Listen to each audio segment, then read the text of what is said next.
Hey there, YouTube friends.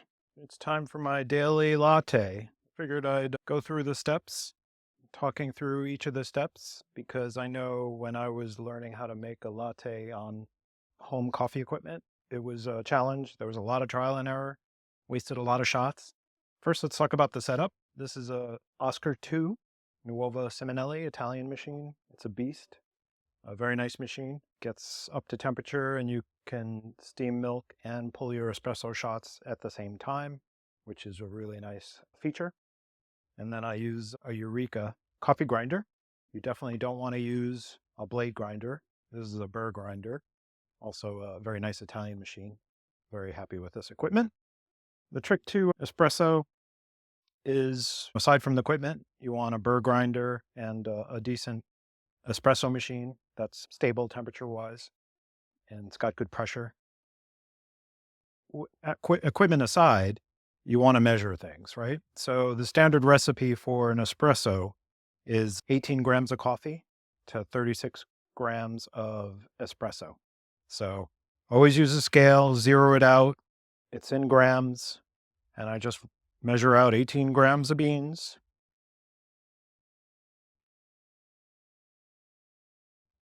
Anywhere between 18 and a half is fine. If you put too much coffee in, what'll happen is your espresso won't come out because it's compacted too tightly. 18 and a half grams of coffee beans and grind it. Very loud, so I apologize in advance. I'm sure I'll edit it out.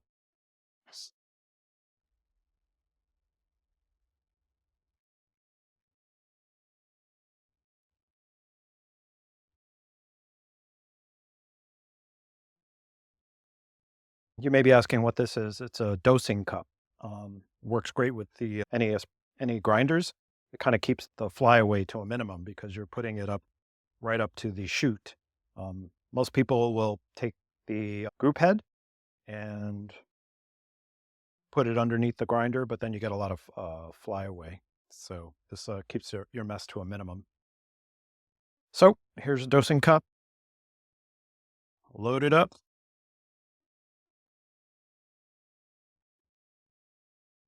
And, you can be fancy. I have here a little smoothing puck, which kind of smooths out the top of the puck and tamper.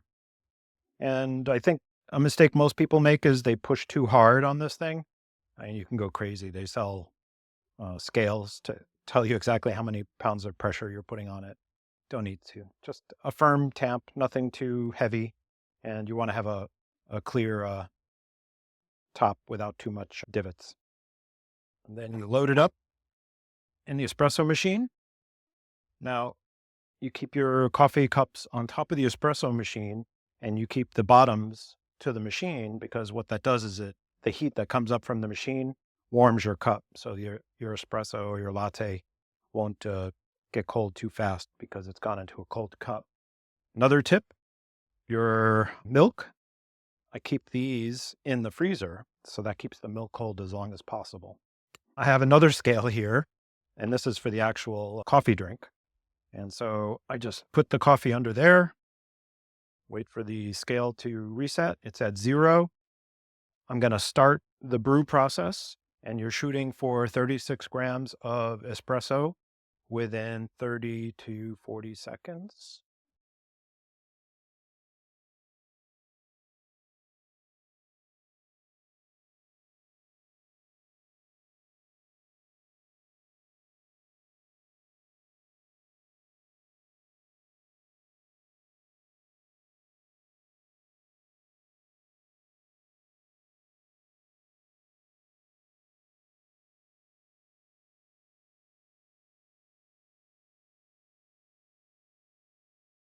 The espresso was flowing nicely.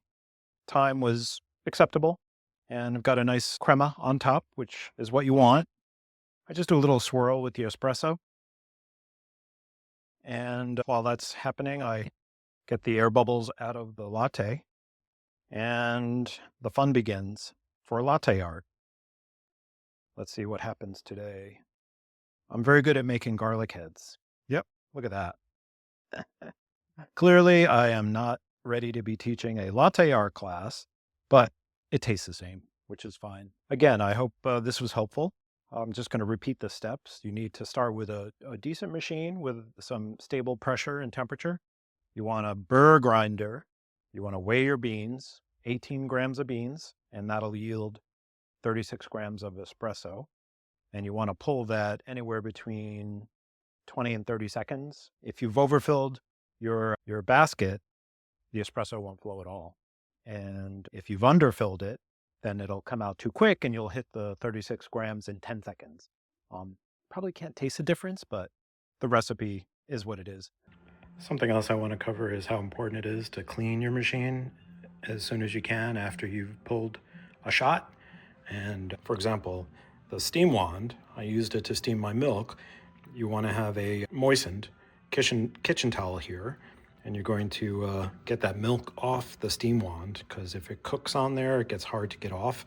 And what's worse is the milk can go up into the wand and it'll spoil the taste of your subsequent shots. So give it a nice wipe, clean the rod, and then I'm going to do this with one hand and try not to, I don't know if I can, let's see. I'm just going to put the towel under there, hold it there, and then I'm going to trigger the steam and basically purge the milk from the steam wand. Normally it's two hands.